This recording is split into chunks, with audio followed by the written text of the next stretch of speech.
Hello, and welcome back to the Long Distance Love Bombs podcast. I am your host, Dr. Jeremy Goldberg, and we got a treat today. Podcast guest is my dear friend, Miss Kylie McBeath, Miss 9 Nightly Hours of Slumbered Rest, Miss I shared a womb with my best friend Jess, and if it's gluten-free, dairy-free, sugar-free, then I am obsessed. That's right, a big warm welcome for Kylie McBeath. And what don't we talk about in this conversation? Oh my goodness. I've known Kai for years. She's one of my favorite people, and we just straight up cannonball into the depths. In this one, we talk about birth, we talk about community, we talk about identity and accountability and all kinds of magical, wonderful things. We get deep, and this one is super fun and informal. I feel like you will be a fly on the wall, so to speak. Kai and I are good pals. We've known each other a long time. It feels very conversational, feels very flowing, this episode. And she is so great, and she is so wise and so present, so regulated. And I just adore her. So this is a fun one. And if you're interested in getting into her sphere, she does have a program called Zura Health, which I think is a year-long program or an 8-month program, all about holistic health and wellness. They teach you how to be a health coach, essentially. And it's good. I know the people that work for Kai. They're good humans. They do good work. I'm pals with her sister, Jess. I just wholeheartedly support and endorse what Kai is doing in the world. She's great.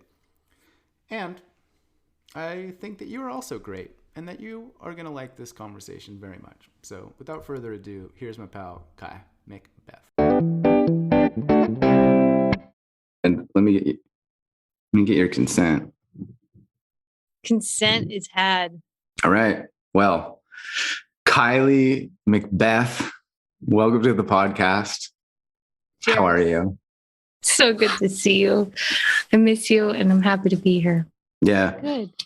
I remember years ago, and you're like, hey, I'll be on your podcast, but first you have to do 155 episodes to really refine your skill set. And I was like, okay, Kai, anything to spend 60 to 90 minutes on Zoom with you. And that didn't happen, but here we are. Kai. What is this? I'm 155? Like, you're up there. You're up there. It's been a minute. Wow. We're like, if you recall when I first started, it was in literally your house with your partner. And I just like reached out to all my friends and was like, hey, do you want to talk to me? And somehow you have proven to be like Neo in the Matrix, just like you have avoided somehow for like 3 years. I don't know how. It's weird. I was reflecting on that yesterday because I was reflecting on the conversation we had on my podcast and how absolutely epic it was. And I was reflecting. I was like, what did we talk about? I was like, oh yeah, we talked about death for literally an hour and 25 minutes. And I was like, that was a really great conversation. And I was like, it was so long ago. It was so long ago. But that conversation has recirculated in other ways just recently in regards to relationship. Obviously not to get too dark up front, but like relationship to death and being able to face that internally and let it be, I guess, the invitation to live more fully, more aligned, more coherently. And more so the flip side for me is like birth. More recently, I've been experiencing the birth of life. My twin sister, Jess, had a baby 3 months ago, and I was present for the birth, Jer. Like in the room? Yeah. Have you ever been to a birth? Well, not in the room observing all of the phenomenon, but like I've visited a hospital immediately after. But I imagine it's different. It's not the same. From what I've read, there are different experiences. Yeah. I mean, every birth is beautiful. Every birth is different, of course. But yeah, just the full contrast of the spectrum of, wow, bringing life, stewarding life, and the magnitude of that and the responsibility of that. It's just, So It's here we are, full bonkers. circle. And I'm happy to be here after experiencing both sides of the spectrum. Yeah.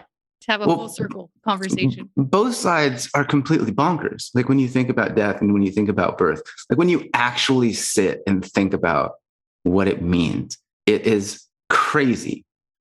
It's like, oh, you're just living and then you have sex and then suddenly like a life grows inside of you from like a microscopic couple of cells. And then suddenly like you just hold a human baby, like where there never was one before.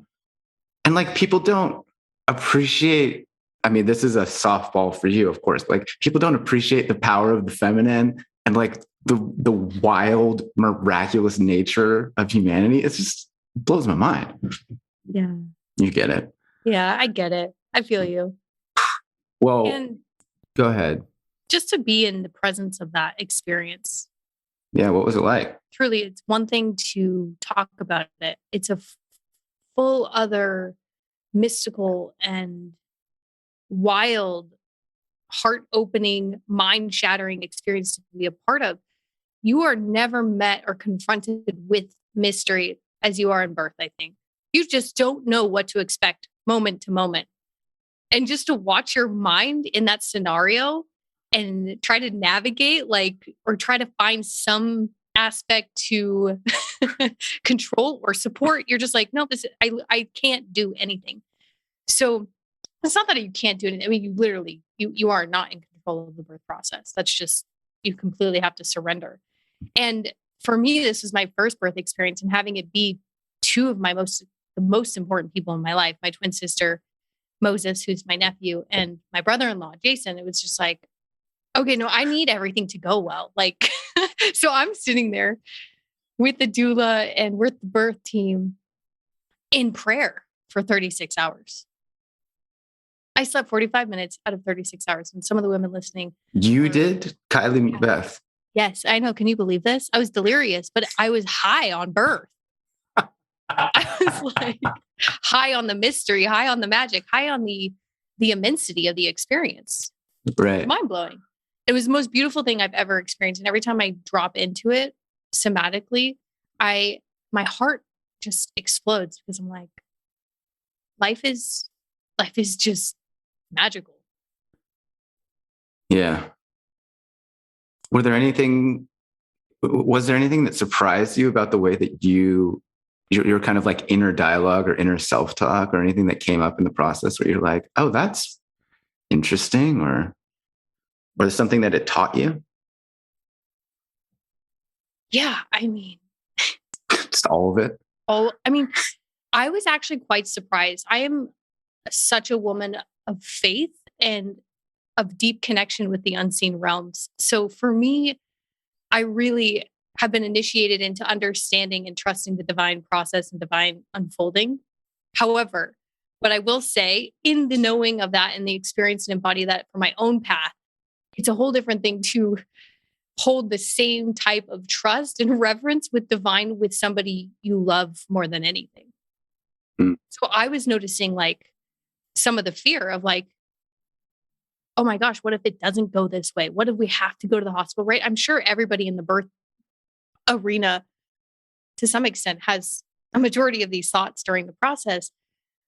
But yeah, I met the edge of that multiple times, but I just kept orienting back to, and I love Jess, and I hope she's like, hi, just sharing my story. But I just kept orienting back to just how deep Jess was in her process and how much she was trusting her own body. Mm-hmm. And like, I don't have a template for that in my system yet because I've never gone through that initiation. So I asked Jess after, I was like, were you ever afraid? Because I was like, at moments was terrified that worst case scenario was coming up. And she's like, not once.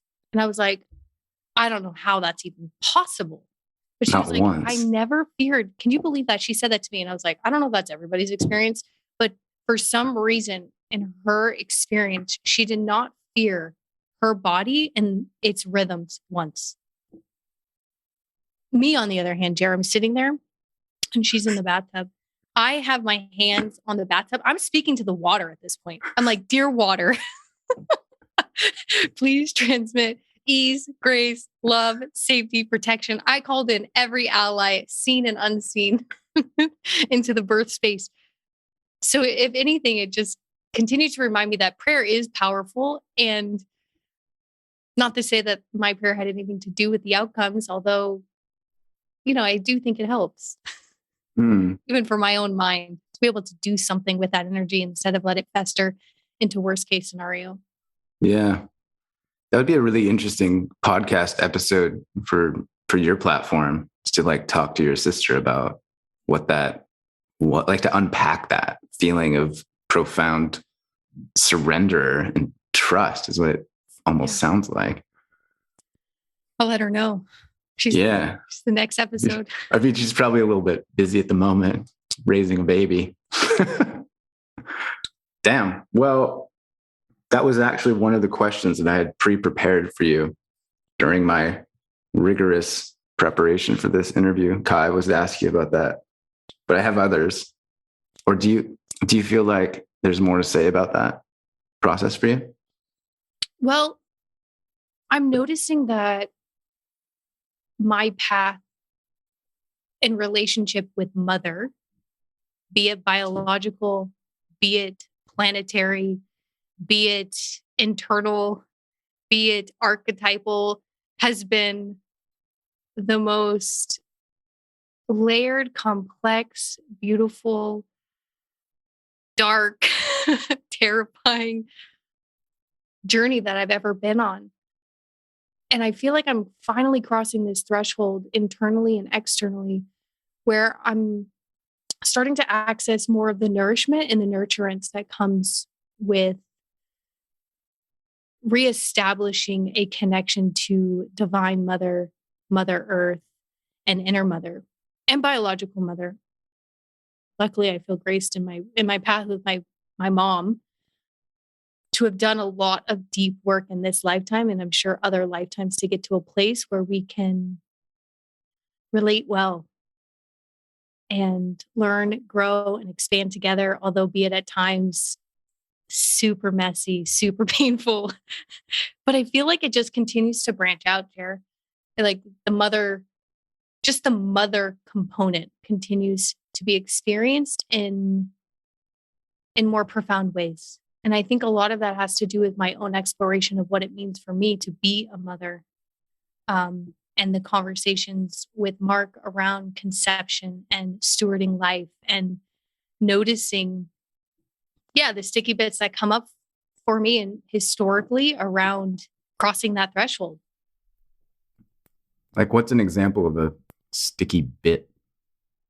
Yeah. So I'd say that historically, if I would have gotten, if I would have chosen to bring life forward, which for Mark and I has been a conversation for the whole of our relationship and a sticky point of contention in terms of timeline, because Mark was ready. I mean, he was ready the day I met him, and I was like, whoa, bro. I'm not ready for that. And at the time, I was young. I was 25. Yeah, 25 when I met Mark, and Mark's 10 and a half years older than me. So, in some ways, a little bit of an age gap there.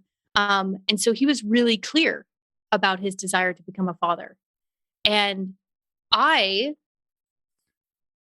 being stuck in an ancestral loop of this is how we source safety and security through our attachment with men, continued to agree to a timeline that felt almost like an ultimatum. I'm not going to speak for Mark, but it did in my experience. Kept agreeing to it of like, yeah, I can see myself having a child in 2 years at 25. Could I really? Absolutely not. The thought of that was not only absolutely terrifying, but I just knew internally would not be the life that I had desired for myself, for my family, and for the soul who had chose to come in that constellation or configuration.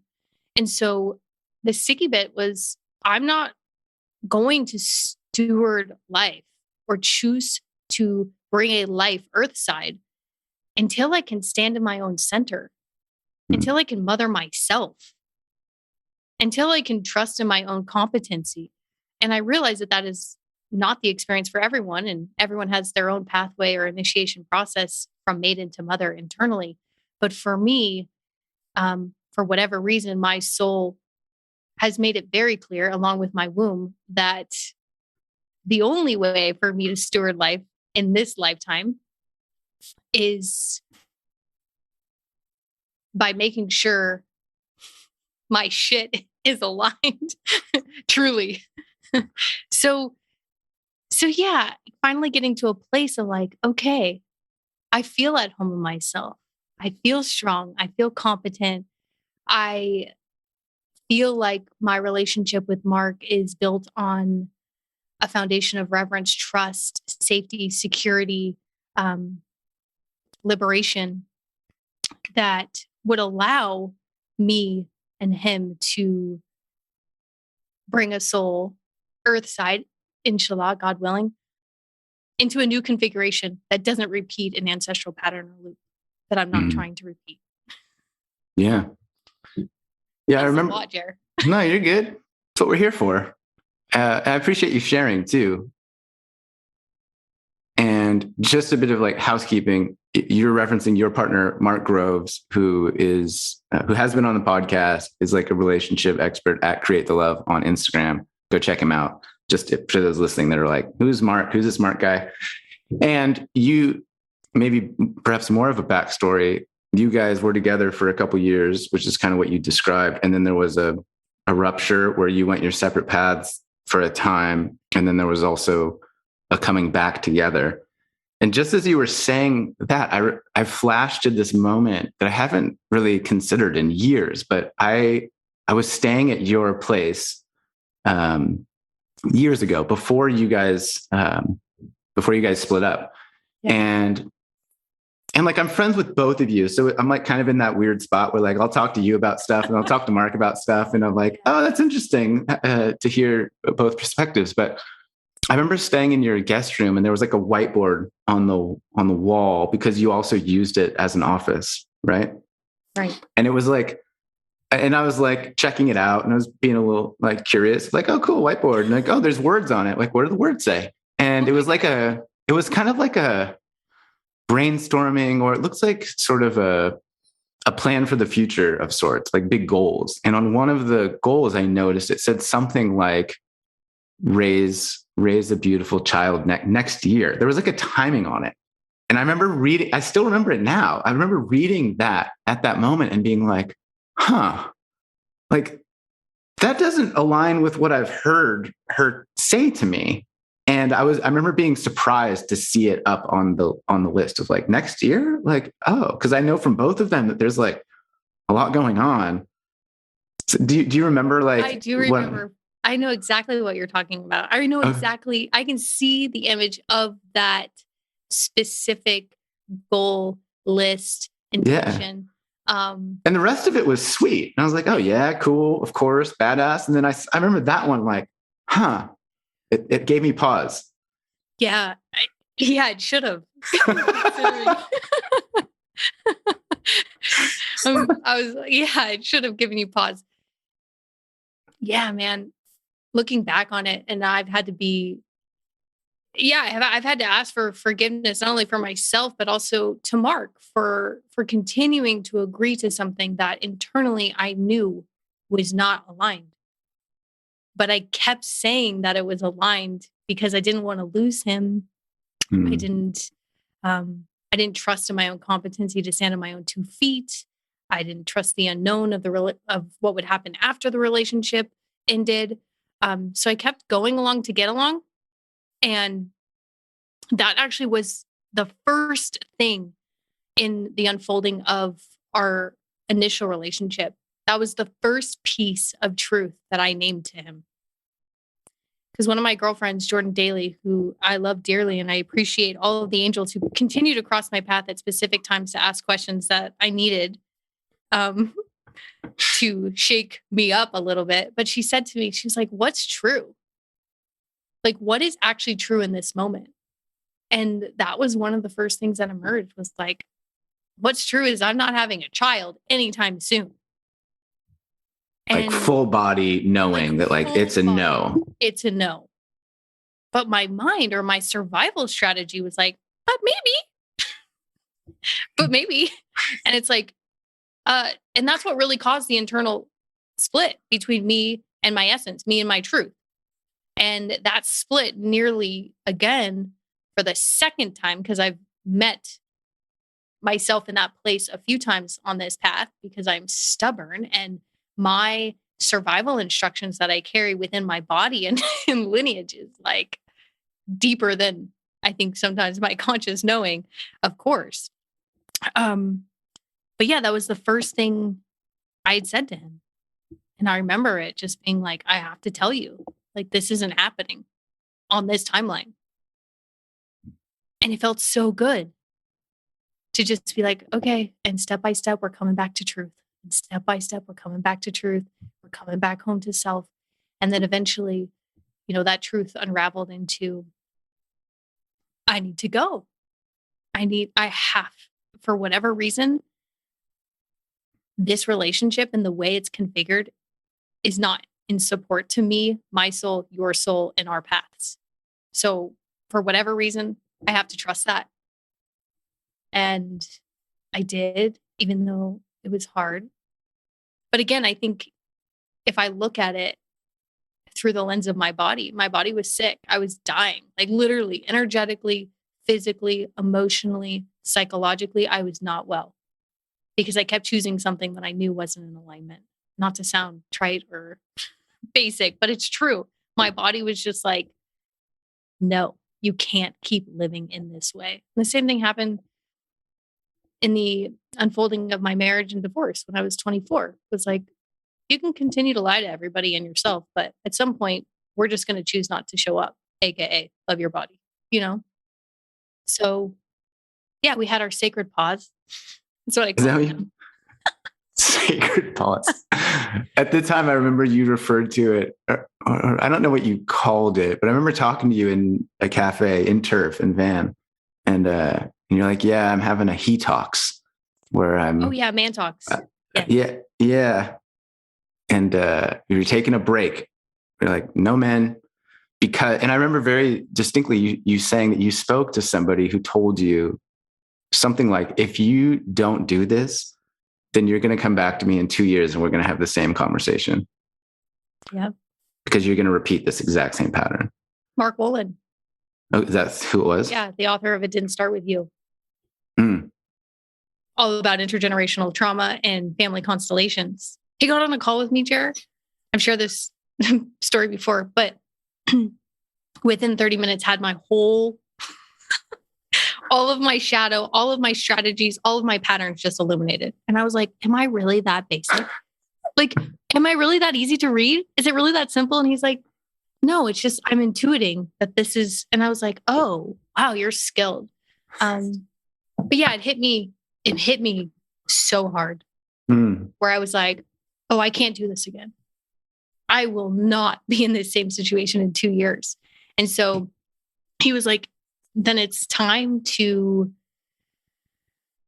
yeah, he didn't call it a man talks at the time, but he was like, it's time for you to stop using men to source validation, security, and safety. And I was like, okay, sir. And he was like, he said to me, he's like, man equals mother until you do the mother work. So again, coming full circle back into mother, that is your original blueprint for attachment. And until we look at, tend to, and process what's there, we will continue to show up and relate. And I'm speaking heteronormatively here, but with whoever we're in core relationship with in the same way that has been patterned from that core relationship. So yeah, again, it's just a deeper invitation to healing my bond with mother. And what a beautiful path that is for all of us on this planet at this time. There is a lot there. I just so appreciate you being as honest and open as you are about this, because I think for a lot of people, they look up to you and Mark. Like Mark's like Mr. Create the Love. He's the human relationship expert. It's like, and you as well. Like you guys know your shit. You're very switched on and aware. And to kind of describe how we all have our own stuff and we all have our own blind spots, and it can happen to you as well, I think is a real service to everybody listening, to everybody that follows each of you. And to be so open about something so intimate and personal is not an easy thing to do. And so I just want to acknowledge that courage throughout. Like I remember, like I'm pals with you guys, and to like see it unfold publicly in the way that you handle it with grace and like grit. I was just like, poof, wow, you're gonna post that? Okay. Like right on. That's okay. That's the way you're going. Like, poof, cool. And then when you got back together and it was all kind of like secret for a little while, I was like, you guys are going to break the fucking internet when this comes out. Like giving the people a major plot twist and a dose of hope and some life lessons, I think. Yeah. Thanks, Jared, for that acknowledgement. You know, I always in conversation with Mark and know this in my own soul's path is to some degree, we walk these paths and continue to walk through the initiations that we do in order to be of service, and whatever way that unfolds is beautiful. It's not to say I share the whole path. You know, I always say that to people when they're like, oh my gosh, you're so vulnerable. I'm like, oh, there is so much more to this human path and experience for me that is sacred and not shared. 100%. At certain times. It doesn't mean they will ever be shared, but I think it's important to name that, because sometimes I think that because a lot is shared, that all is shared, and no, not all. No. Yeah. Like I often look back at, I think I've talked about this before, but I look back at the old stuff I used to write or share. And at the time it was so edgy and scary and terrifying. And now I read those things and I'm like, you adorable little man. That's so cute that was your edge of vulnerability and bravery then. And so I think that also shifts in time. Like what you put out in the world now, it's very different than what you started putting out. Yeah. Don't you love that you get to look back at the timeline of your journey to this moment? It's so weird because occasionally people will share something that I've written and I'll be like, I don't know if that's exactly how I would phrase that anymore. Not sure that that's true, actually, now that I've kind of learned a few more things and lived a bit more life. But it is a really unique sort of time capsule into our own personal evolutions, right? Yeah, I feel the same way, Jared. There are so many moments, even in the last couple of years, of going back to some of the original posts and being like, wow, I would not say it that way. And sweet, sweet child. Yeah. But like doing your best. But also just so much humility and love for that version that was on that edge and understood and saw the world in that way. Yeah. But I'd like to go back to what you described, I think, is a very common circumstance for a lot of people, which is this deeper knowing that exists within the body, however you want to describe that. And then there's this sort of conversation that happens between the body and the mind, like the justification and the fear and the excuses and the second guessing and the what will they think of me. Meanwhile, there's this thing inside of us that we're not fully acknowledging.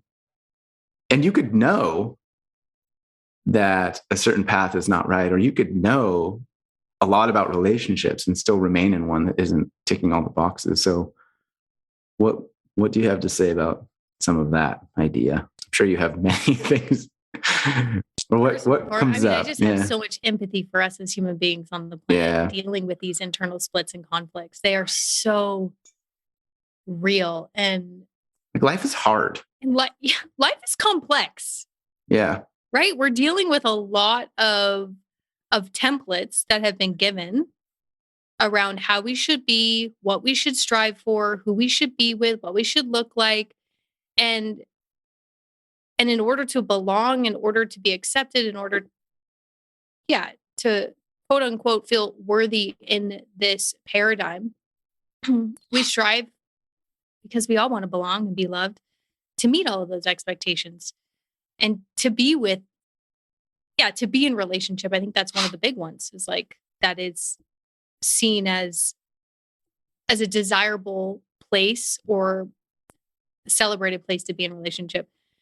Anyways, there's so much to say here, but the body is the memory keeper. It's holding a lot internally. And I'm so now in these days so mindful of how we navigate the conversation between intuition and truth, and how we create more space in that conversation to be with the contradictory and coexisting truths that exist within our bodies.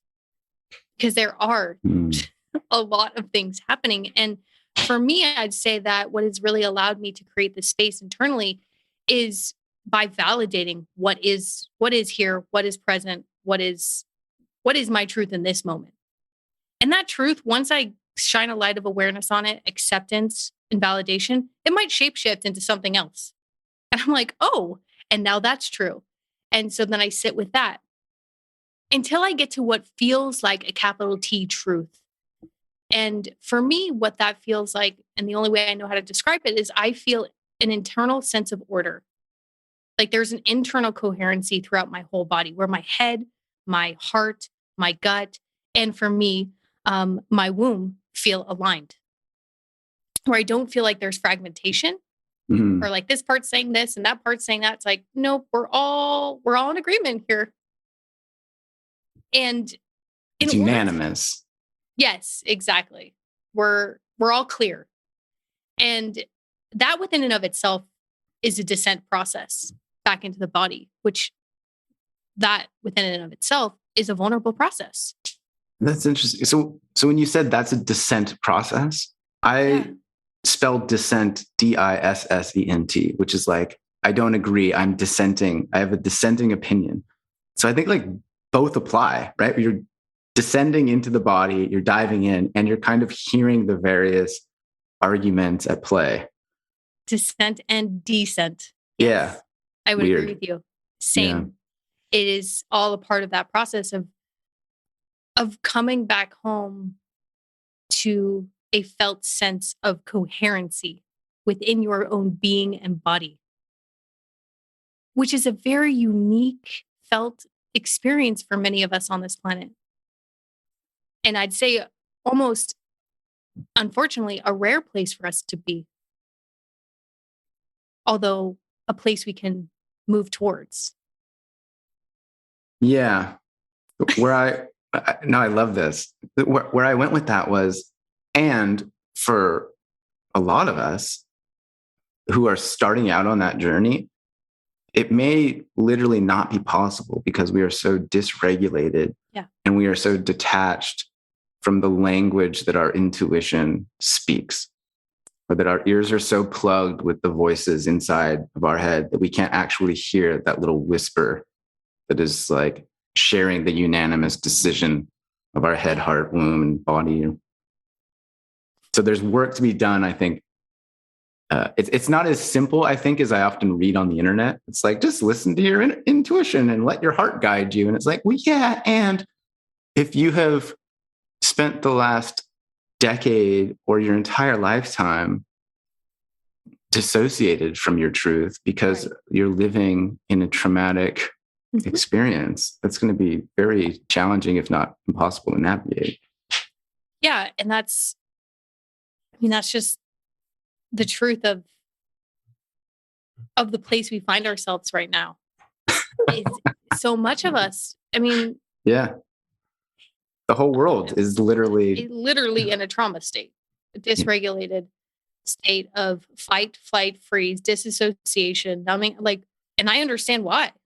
I mean, you see what we've been through on this planet and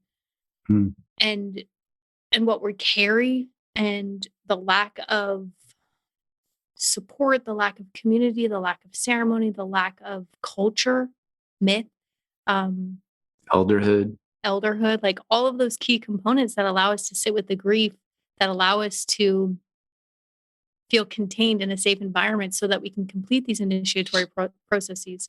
And I know that you are a fan of Francis Weller, so you understand, like, many of us, when we're stuck in trauma and don't have that internal sense of ground, or there isn't an external sense of safety and containment, we become suspended in between. We don't actually complete the initiation. We become stuck in the survival compensatory strategy of people pleaser, high achiever. Those are some of the main ones, but hyper independent, Miss Independent, Mr. Independent, whatever. And so, yeah, I think when we're having this conversation in terms of coming back into a regulated state, it's like, what are the key components of regulation, and how do we support our system, our nervous system specifically, in moving towards that place so that we have this space to ask these questions, to feel through them. And I'm a big proponent of nervous system work, somatic experiencing work, body-based work, because I know that, as Nicole Lowe says, is regulation is a revolution. Is the only way forward for us, I think, as a species, is for us. And I know that's easier said than done, but it's important. It's like, how do we tend to our own bodies? How do we tend to our nervous system? How do we cultivate that inner mother who can soothe us, that inner father who can protect us, or these internal, mother and father feel right now.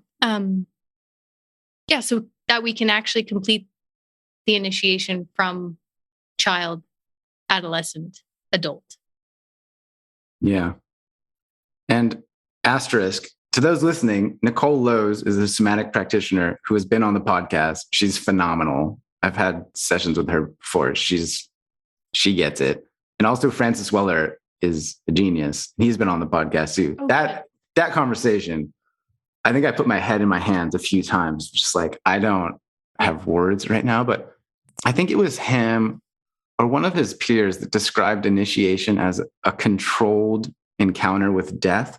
Yeah. And that trauma is an uncontrolled encounter with death. Uncontained. Yes. I know. When I read that, or when I heard that, I was like, well, there it is. That sums it up. Yeah. I had Francis Weller come into one of my mentorship containers, and I basically cried. I was just like, I don't know what to say, but it's like, this is the medicine. Like this. The elderhood. Like, we need more elders. Yeah. And they are here. They are here. Yeah. Yeah.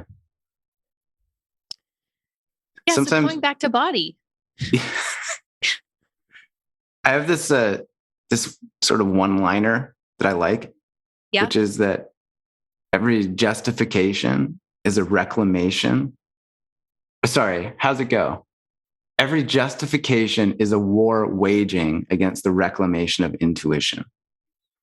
And so when we find ourselves justifying and saying like, oh no, like maybe this will work, or oh, the benefits are good, or he's not that bad, or I don't know, it might be okay. Like, the justification is a war waging against the reclamation of intuition, the intuitive part that you talked about previously, which is I describe it as a heart whisper. That's just this little like, hey, like, we're not having a fucking kid this year. And you're like, no, it's fine. Mark's great. He's, has all the things and he ticks all the boxes. And like, yeah, he's like, he creates the love. Like, he's a catch. He's a 10 out of 10. Like, what else do you want? Was that part of what were the voices for you at that time? I mean, very similar to the ones you just described. It was like, he's a kind man. He's going to be a good father. He's a great partner. He's conscious. He does his work. He, all of these things. Just like, oh my gosh. Yes, all of that is true. And it's a no. It's a no. So and again, I think this is the biggest initiation that I've gone through multiple times, is the surrender of my free will to divine will, to trusting the divine sequence. Say more. like letting go of your own choice yes. to accept the choice that the universe has made for you, and like to go that path. Yes. That's wow. Because it's the recognition of the divinity within our humanity and the divine sequence and order of things that is already unfolding in the most beautiful and yet sometimes painful ways to support us in living in alignment with the purpose for being here, with our unique purpose for being here at this time. I believe that with every cell in my being, and I have thought it with every cell in my being. Yes, same. I've never heard it described that way, but I'm having one of those moments where I'm like, I think I need to just sit and think about free will versus divine will for a little while. Maybe go for a walk, because it's that. It's the like, this is everything that you fucking asked for. This is literally your dream coming true. This is perfection. This is it. You've been wanting this for years. And it's a no. And like in that moment, a series of moments in my experience that are prolonged for potentially years. Yeah. There's the inner friction. That's this cyclical, never-ending conversation between truth and capital T truth. Yeah. It's like, I don't want that capital T truth. It's not supposed to be that way. Right. Can it be a different way? You know, like negotiating with the path or the universe or God, right? Spirit or source, whatever word you want to plug in there. But it's like, that was me. I was in negotiation. Yeah. And divine will is just like, no, this isn't a dialogue. Yeah. Like this isn't a conversation. Like this isn't open to interpretation. Like, I'm not taking your feedback on board. Like, people on Instagram are like, you should do this. It's like, no, this isn't a conversation. Like, you're mistaken. Open for dialogue. There is no doorway here. We're not chatting about this. This is like just how it is. Yeah. Yeah. And I remember, many times within that process of coming into right relationship with myself, throwing wonderful temper tantrums with the universe. I was so angry. I was like, I've listened to you every step of the way. And now you give me this, in this way. And now I have to walk through this. And I was just so angry. I was like, I can't believe this, almost feeling like, just angry, like a temper tantrum. And then, you go through it and you listen and you come out the other side and you're like, I can't imagine my life. I couldn't imagine my life now, then. And that's always it. It's like, we will never be able to see past the choice that we're unwilling to make. 100%. Until we actually make it. And it's like, okay, I'm going to trust. And here we are. Here's the trust. And wow, every single time I'm reminded that it's all unfolding in a beautiful way to support me in living in deeper alignment with why I'm here. Yeah, the way I've described it to myself previously is like, it's 98% correct. It's 98% perfect. It's 98% exactly how it needs to be. And there's this little niggling 2%. And I'm like, I kind of can ignore for a couple of years or months or like justify away. And it's like, it's fine. It's fine. But it's not fine. And eventually that 2%, I can't take my eyes off it. I can't stop thinking about it. I can't, like, it's there always. And I kind of feel like the example I always use is like a bouncer or a security guard. They have these like microphones in their lapels of their shirts, and they kind of like, they hear things and then they like just talk, they grab their collar and pull it up. It's like, there's a fight on the dance floor or whatever. Like, I imagine that the universe is just looking down at all of us, or just is around. And it's like, oh, Kylie thinks she's going to have a baby. And it's just like mumbles into the lapel. It's like, oh, yeah. Like, yeah, it's time for her to break up. And it's like, oh, okay. Or, Kylie thinks it's on track. So let's just give her a little plot twist here. And then it's like the next level, or perhaps the final level, is like is the universe just like, yeah, just don't give them any good men or any good women for like months. Like put them through the valley of despair and despondency and make them confront every fear that they have. And then you get through that. And then I feel like the universe is like, yeah, all right, send Mark back in. Like she's ready now. It's like, yeah, like the 7 gates of hell to get to the totally dream. Yeah. You do really have to walk through those fires, especially when we do desire, what is good for us. Yeah. It's like what you settle for. Yeah. But it's so frustrating. I feel such frustration and resentment in those moments. And from you just now, like, come on, universe. Like, this is it. You fucker. I know how it's supposed to be. I mean, don't you find that with most things that really matter to you? There's the sacred tension. Like, for instance, the book writing process. I've known I'm writing a book for years. Yeah. Do you know how many times I've had to surrender my timeline over?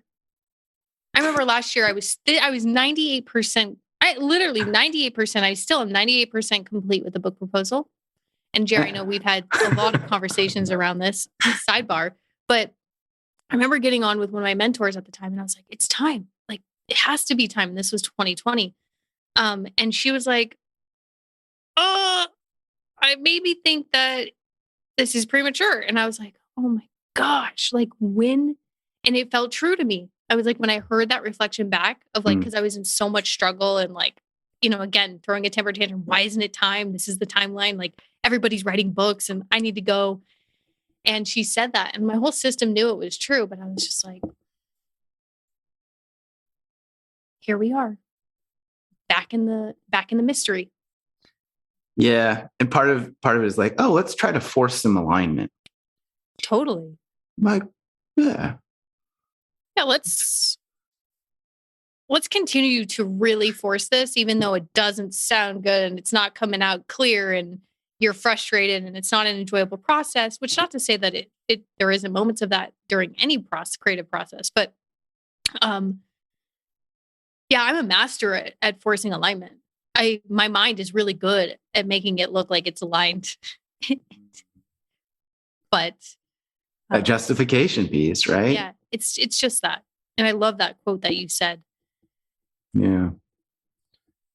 Well, can I ask you a sort of tangential question that I have written down that I'm curious about? Yeah. So you, Kylie McBeath, are dating Mark Groves, a relationship expert. Yes. What are the 3 most challenging things about dating Mark Groves? Oh my gosh, that's funny.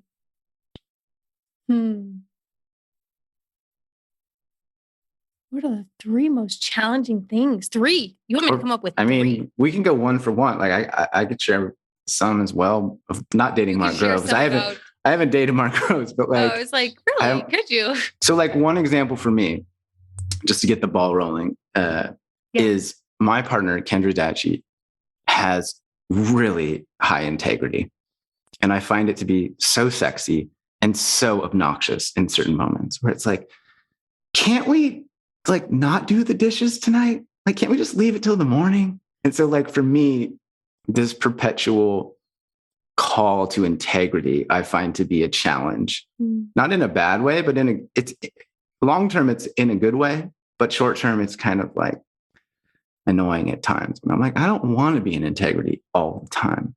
And so she calls me forward in that way. So that's like an example of a challenge. It doesn't have to be like, he leaves his socks in the hallway or whatever. It doesn't have to be one of his core values that mirrors back to me all of the things. No, just kidding.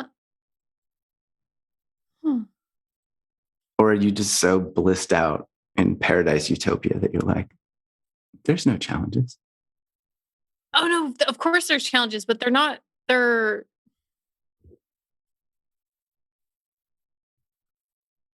yeah, the one that is coming to mind actually, which is something I've communicated to Mark a lot, and is actually just a desire of mine for more presence, is my beautiful partner has a lot a lot of friends and a lot of people who love him, which I totally get. And he is a good man. He's a good friend. He's a good ally. He has the most beautiful, loving heart and wants to support the whole world. And sometimes that's a challenge for me because I'm like, oh my gosh, there's so much input and desire for his presence that I think it at times becomes a challenge because I also desire his presence as his partner. And so for me, it's just a continual call for presence and deepening. And he, I will say, in his beautiful ways, has continued to step into that over and over and over on our path. But he's passionate about what he's passionate about. And he's really passionate about helping people and his friends. And so, yeah, I love that about him. And sometimes it drives me nuts. You're like, can't we just be together tonight? Not. Can we just, I mean, this human has like, love you, Mark, has like 80 unread text messages. My level of anxiety when I have one unread text message is like through the roof. Or I'm like, in my head, I'm like, I have 6 people to respond to. He 80. And I'm just like, I don't know how he manages. So yeah, I'd say that's a point of contention. Cool. Thanks for sharing. Yeah. I have another question. Yeah. I looked on your Instagram and yeah. Cool. And at the very top, it says, you want to restore the feminine principle by supporting women in re-anchoring into their body, truth, and power. Yeah. And I think that we could potentially do an entire podcast about just that sentence. Mm-hmm. But like I circled restore the feminine principle, I circled supporting women, and I circled re-anchoring as like each of those I feel is a big topic. So I suppose I'm asking, like, what does you said Mark is passionate about helping people and relationships and stuff. And it seems like you've now narrowed down your very broad skill set and interests into this kind of niche, so to speak. Yeah. And so, like, what does it mean to you? Like, why is that the thing that you've landed on, at least at this point in time? Yeah. Yeah. The iterations of our journeys, kind of going back to our previous conversation of looking back 8 years ago, what my bio would have said to now.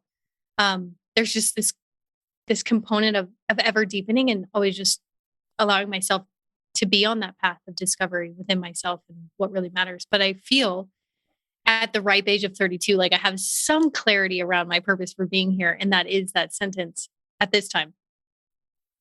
Whew, Jer, I can feel it in my body. I'm like, oh gosh, there's so much. What's happening?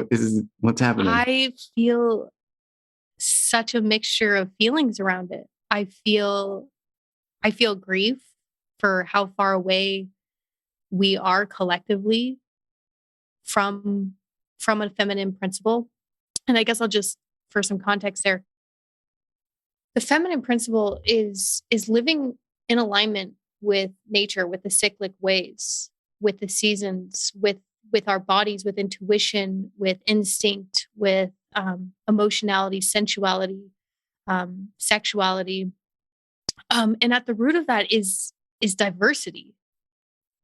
Like the feminine principle, and Vrindavi Shiva talks about this in her book, and she more orients around the food system and is an advocate for seed diversity, which I really see as a template to be expressed in every dimension of life, is our ability to foster, cultivate, nurture, and nourish diversity in all areas of life. Diversity of thought, diversity of being, diversity of possibility, of potentiality. And like even last night, I was reading this book called The Mist of Avalon because one of my girlfriends, I'm not sure if you're familiar with it, the Arthurian legend. And it reminded me of this moment I had at the Vatican. Gosh, we're getting way off, but I really see my whole story as a mystery and an unfolding here with the feminine principle specifically. But I went to the Pantheon in the Vatican years ago because I was called there, and the Pantheon was originally this place for like multiple gods and goddesses, where there was an opportunity to be, to worship, I guess, Polytheism. Yeah, polytheism. Sorry. Thank you for that. And then we kind of switched to monotheism, through the,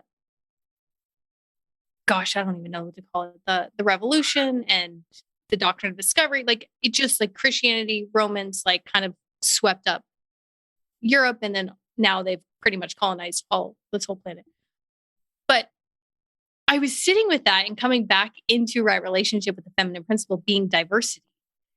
Because if we look at indigenous culture, they believe everything has a spirit. They believe everything is alive. They believe the water, the tree, the animal, the rock, all carry wisdom and all carry consciousness. And that to me is a diverse understanding of reality, of the world we live in. And so I hope that through my work in the continuation of whatever continues to unfold here is that we can allow for diversity in all areas and ecosystems and protect that diversity on the planet, ecologically. And I know you know about this, but yeah, everywhere. So I think the only way we do that is to reconnect with our bodies. And I think women hold a sacred responsibility there, and as do men and all beings on this planet to re-anchor into that cyclical wisdom that is already coded in our cells. So us living in right relationship with our own bodies deepens our connection with Mother Earth. And when you are connected to your body and to your own rhythms and Mother Earth, you will advocate for her. You will have and hold a new bar of integrity for how we relate between each other and with this planet. And I want to light that fire. So I feel grief of how far we are, because right now when I look at women, I see the product of thousands of years of genocide and of suppression and oppression, and the impact of that on our voices, on our bodies, on our beings, and how that impacts everything. And that includes men, that includes children, that includes the planet, and all. Mm-hmm. So I like it. I'm curious about the language around re-anchoring rather than anchoring. So it seems to imply that there was previously a deepened connection to sovereignty, to being grounded in this truth that was lost. And now it's about re-anchoring and going back to what was. Is that a fair interpretation? Yeah. Or how do you look at that? Yeah, I would say that that's a fair interpretation. I believe there was once a time on the planet where we were connected and we were living in internal order and in alignment with the original principles, both the feminine and the masculine. And so returning to that original blueprint, I think it's hidden underneath all the layers of shame, all the layers of distortion, all the layers of trauma and wounding. It's underneath there. It's who we are. So you can never, one of my good friends, John Morrow, says, is nothing in nature needs to be reclaimed. It just needs to be remembered. And I agree with that. And we are nature. We are not separate from it. And it continues to be my greatest teacher. It's all right in front of our eyes. The book of nature holds all of the keys and codes we need to come home to ourselves and live in right relationship. So. Amen. I remember Francis Weller, to go back to him. I was chatting with him and I remember a part of one of his audio series, which I think you were responsible for planting the seed that grew that into my life. So thank you again. But there's this idea that it's not this binary of sacred and not sacred, but rather he describes it as sacred and desecrated. And when I asked him about that on the podcast, he said something like, if my eyes are open and my heart is open, and my heart is receptive, how is everything not holy? And I had this moment there of like, oh my, hang on. I need to sit and stare off into space for a little time being, but I also need to ask you a follow-up question. And this is challenging this moment. But it feels like that is similar to what you're describing there. Is like, it used to be this way and it's ingrained in our DNA forever to be this way. And just in the past couple thousand years, we've kind of gotten off the path. Well, and this is just it, is what restores us back to that original blueprint. Consecration. To make holy again, to make whole, to make sacred. And because we do not recognize the divinity within ourselves or anything else at this point, we're so spiritually blind. And I know that Francis Weller holds a similar mission, is to increase the circumference of what we include in the circle of sacred or holy. And so I think the starting point for many of us is our own beings, our own bodies, our own minds, and becoming the gatekeeper of, I see myself and my body as sacred. And how do I treat something that is sacred? How do I hold something that is sacred? And yeah, what a beautiful path to walk, to continue to ask and live into those questions. Because it's a path to get there. Yeah. But can you imagine yourself like Jer? Like, how do you orient around a knowing where it's like, I am holy. I am human and I am holy. Yeah, as a central belief upon which all other beliefs gather around at the core of your being, that one seems like it's pretty transformative. If you accept that to be true. Right. But what do most of us orient around right now in our culture? I am broken. I am unlovable. I am unworthy. Those are like the three, I see these beliefs so often. That's the main core belief structure in which our identities originate around. Agreed. And we have to tend to that. And I think though that is a wonderful insight, and I agree with that. And I think it relates to what Francis would suggest, is that idea of sacred and not sacred is this kind of universal dogma that we all accept in our culture, versus sacred and desecrated. Yeah, right? It's totally. Like, no, like this part of you that feels unworthy, it's like, it's just desecrated. It's like, it's sacred, but you're not treating it as such. And what if you did, as you just said, what if you did treat yourself as if you were something holy? Like, what would change for you? What would shift for you? Like, when you actually give pause to consider that, it's a revolution, right? Yeah. Poof. So there's that to consider. I really love that you just wove that thread from Francis back into this conversation, because it's likely the most important thread as we return to, because it's like the birthplace of integrity, right? It's like, oh, if you believed, when you were talking earlier, I remembered in like 2002, I did this study abroad program in Australia, and I was walking through this rainforest one night, and I didn't know it at the time, but I had a sinus infection and an ear infection and bronchitis, and I was coughing, and I was like getting very phlegmy. And at one point I turned to my friend and I like hawked this big loogie of spit out into the jungle at night. We were on this glowworm walk, and I said to him, get out of my temple, like, not in my temple. And like, it's like a funny description, but coming back to what you just said, nearly 20 years later, it's like, it's that. Like, what if you actually believe that your body was a holy place, that you are a temple? Like, how would you treat it? The most holy. Who would you let inside of you? Right? And that's a big one, right? Talk about the the consecration of the womb. You are the gatekeeper. That's the re-anchoring into the womb, by the way. It's like, you are the gatekeeper. What are you going to allow in? And the grief and the forgiveness for all of the moments in which we didn't have the knowledge or didn't have access to being able to stand in that level of integrity with ourselves and with our bodies, and or didn't have the choice. I realized that, unfortunately that's a reality for a lot of us. But this path is available now, Jer. Like, that's what excites me, and that's what gets me out of bed every day to do the work that I do, is to be able to peel back the layers, and reconsecrate what is and always will be holy.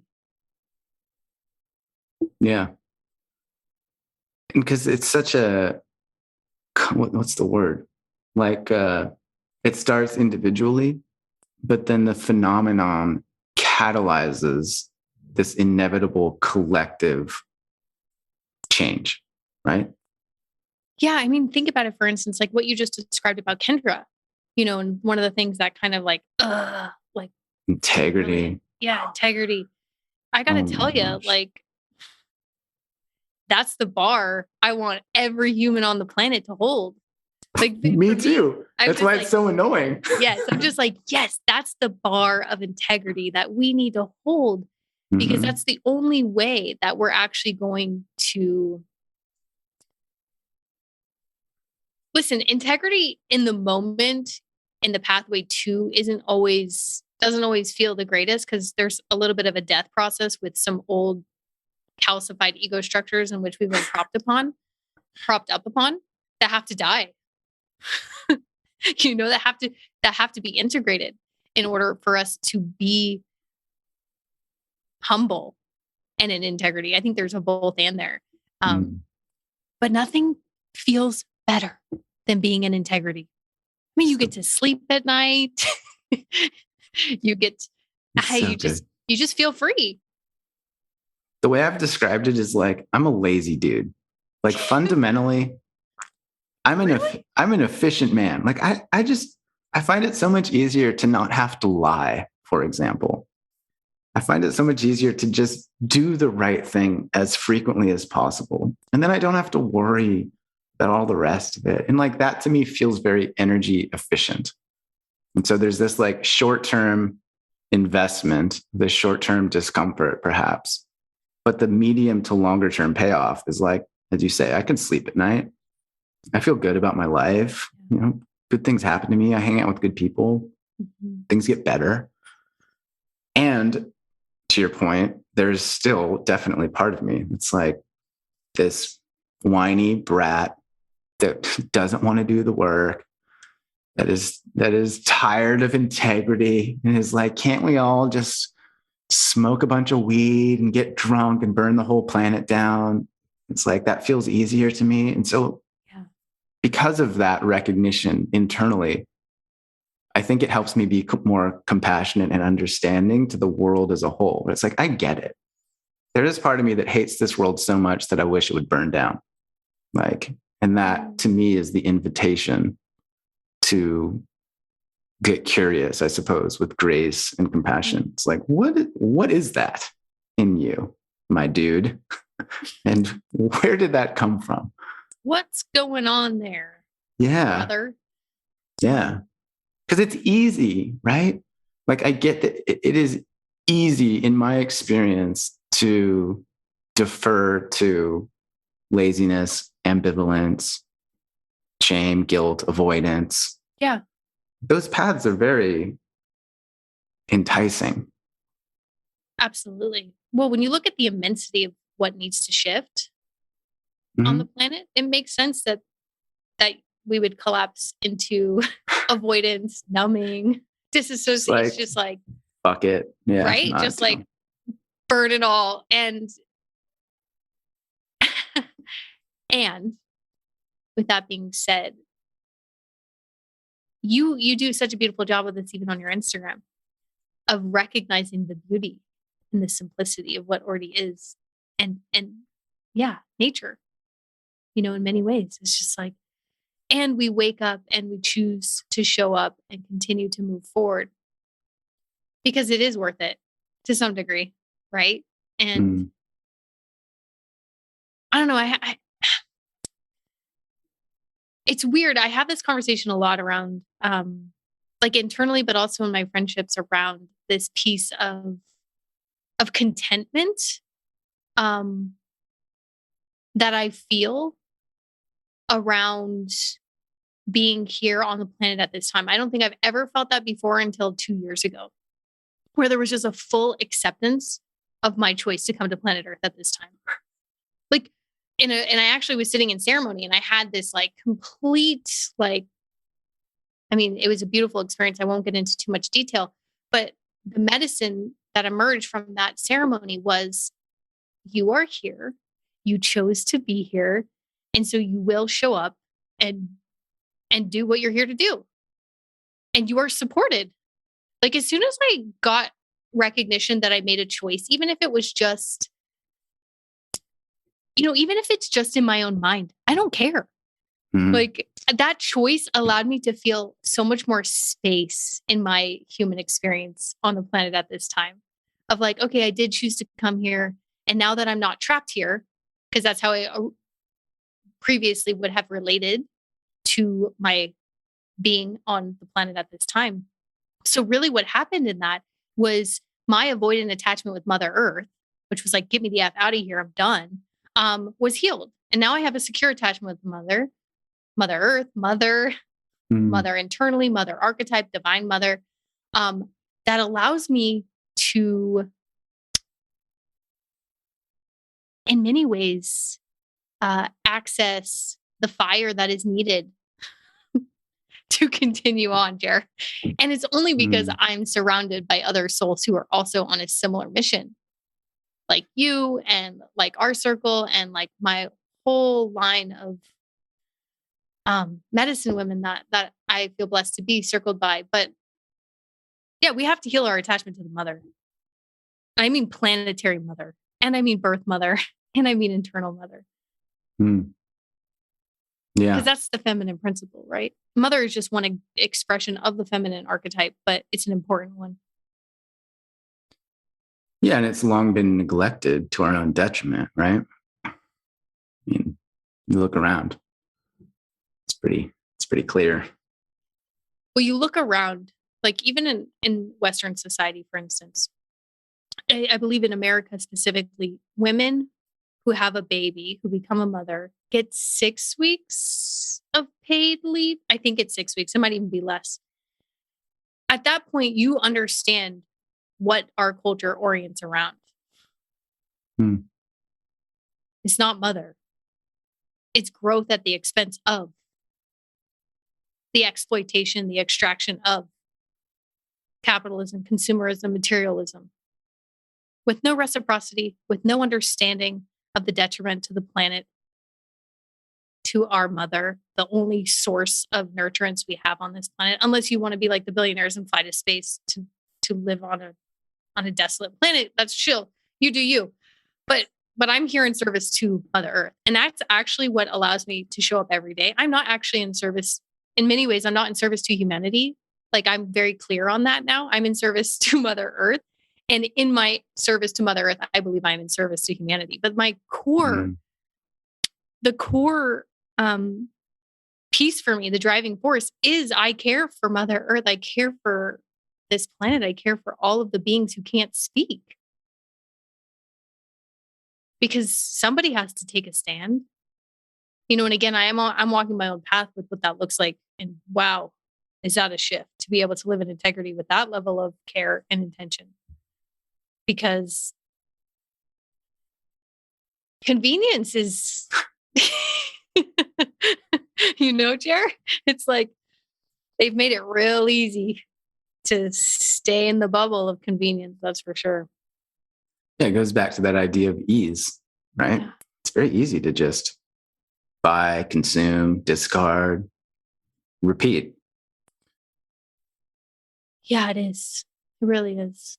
But then, as you deepen in your own connection to the body, I think I'm sure many of your listeners have this experience, is you start to feel a deeper relationship with the planet. And so if you are not recycling or if you aren't composting, like you start to feel that in your body. You start to become attuned to that level of like, oh, I'm not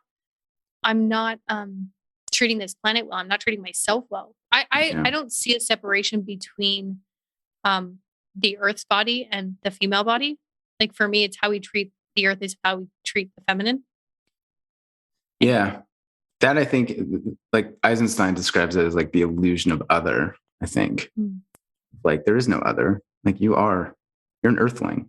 Like you are part of Earth. And I've thought about this quite a lot of the idea that forests communicate with each other through the mycelium network of the soil, and that trees can communicate with other trees, and they share nutrients and they share information about pests and threats, and that it's this like gigantic collective ecosystem, but we call it a forest. And that what if the forest itself was actually the organism, right? Rather than the individual worm or the individual tree as being that level. It's like, what if it actually is the entire forest? And then if you just zoom out further, it's like, what if the planet itself is actually the organism? And that like, we're all a part of this thing. And so to disrespect the planet is to disrespect yourself. Well, and you just spoke to something that I'm like making notes over here. I'm like, come on, this is like click. It's clicking. Is, coming back to the feminine principle being associated with the component of a diverse ecosystem. And have you read the book Ishmael? Yeah. Oh yeah. Daniel Quinn. Yeah. I just read that book for the first time, like this summer. And I was like, this book is brilliant. Like, thank you, for creating such a psychological exploration of how the story in which we view reality. Anyways. Just on that, the story of B is also good. I think that's his second one. Or there's like a sequel to Ishmael, Dear Ishmael, or something like that. They're all good. Yeah, I didn't read it, but now I'm going to. Yeah. But coming back to this, the ability to survive, right, is dependent on the diversity of an ecosystem. So, for instance, in that forest that you just so beautifully described, if there is, say, a beetle that comes in and is invasive, if there's diversity, there is an opportunity for some of that ecosystem to likely survive. But if it's just just one species in there, and that beetle pretty much can take out that species, then the whole thing is decimated. And so I don't know why, but this is where my mind's kind of been orienting around lately, is how does this all click in with the diverse ecosystem of life on this planet? And I think humans just being one component of that ecosystem. Yeah. But do you know what I mean, Jer? Yeah. So I studied ecology in my previous life. And like, there's this idea of functional diversity. So for example, in an ecosystem, there might be various different species that fill a specific niche or role in an ecosystem, and they have the same function. So for example, different kinds of trees or different kinds of predators or different kinds of pollinators, right? And so if you have a diverse ecosystem, you kind of are protecting against a shock from the external, right? You have greater resiliency. And so if the bees go away, but that's cool because you got 15 kinds of bees and you also got butterflies and beetles and all the shit, like you're probably going to be okay. But if not, if you remove the diversity, you put more pressure and responsibility on each of the individual species. And one way to look at this is like our own society. Is if you removed all the doctors, or you removed all the firefighters, or you removed all of the garbage collectors. It's like things change real quick, real bad, right? When we start to remove the diversity of jobs and of people. Right. Okay. So something else is clicking in this like fractal that you're building out with me here is if your culture is built on top of an ethos around hyper individualism, can you even thrive? Or are we like stuck in survival of like all of those needs being met by one person, one family? again, kind of almost mirroring how we need an ecosystem, a village, to be able to support and be an interdependent relationship with. But unfortunately, that's not the template we've been provided. Right. And I would suggest that we are the underlying intention of the individualism in our society is at the expense of the collective. Yeah. Rather than in the joint parallel promotion of both. It's like the individual is everything and the community or collective is like ignored at our own peril, I think.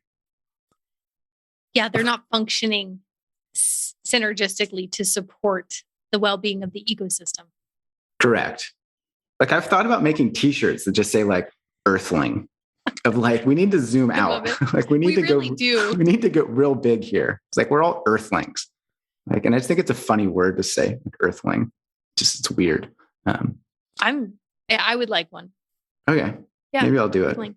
Well, again, I think it taps us back into the larger conversation, which is we are all a part of an ecosystem. Yeah. And we are not separate from one another in that ecosystem. And each of those parts is sacred and holy and important. There we have did we just wrap it all up? I think we did. Life, death, birth, all of it. Well, we're good. Kylie McBeath, is there anything left to say? I have one more minute, and then I told Kendra she can make a smoothie and have some breakfast. Jer, I love you. That's all. Thank you. Yeah. Received. I love you too. I hope to see you again soon. Me too. But Kai, hang on. Like you have an Instagram, you have a podcast, like you got a Zura Health thing. Like help me market you. If people want to know more about you, if they want to like follow you and hire you, like what's the protocol here? Yeah, what's the way? What do you want them to know? What's the way? Wow, you just reminded me of another Da Vinci Code moment on my path. But I digress. We'll have to save that for the next conversation. So the best places to hang out with me are Instagram at Being is Beautiful. I'm also on Mind, which is an app in the App Store. And I have a couple of series on there, like how to stop people pleasing, healing the patriarchy wound. Something about extracting shame. I forgot what I titled that one. Anyways, I'm on there weekly. I love it. The community's great. And then I'm also the co-founder of Zura Health, which is a certification program for coaches, healers, and earth guardians to step into their work and be a pillar of remembrance, a lighthouse for healing, and a steward of goodness. So there's that. And then what else? I think that's it. Those are kind of the main components. I'm keeping it simple this year. Are you guys still doing the podcast? Yeah, we are. We're actually going to revamp that. We haven't, we took a little bit of a hiatus last year because I was tired, burnt out, creative burnout, just hit a wall, and Jess had a baby. So anyways, our podcast is actually shifting names from Zura Health Podcast to Our Journey Home, which will be making its second debut in February. Well, if you ever need a guest, I volunteer. We need to have a second convo. I look forward to it. A sequel. Yeah. A sequel. All right, Kylie McBeath, you are the best. I adore and appreciate you. Thanks so much for your time and all you do. Much love, Jared. So that was Kylie McBeath. I hope you enjoyed that conversation. As mentioned, she runs Zura Health, which is a wonderful health and wellness program / community. You can find links to her stuff in the show notes. Click on them, follow her, shower her with support. And thank you for being here. I appreciate you greatly. I appreciate the 5-star reviews. I appreciate you sharing this on social media, sending it to your friends and loved ones and saying, oh my God, listen to this. It's such a good conversation. Follow this podcast. It's great. It will change your life dramatically and positively. So thanks for all that. And if you'd like, you can find me on Instagram at Long Distance Love Bombs. And that's it. I guess if you're new here, do check out the old episodes. There's more than 150. I guarantee you that you will recognize some familiar names and faces. The conversations are all designed to be evergreen so that they will last forever, indefinitely. They will always be useful. So dive into the old episodes, download a couple, and get some knowledge into your ear bones like you just did. Thanks for being here. Thanks for all that you do and all that you are. Let's make the world a little bit kinder together, yeah?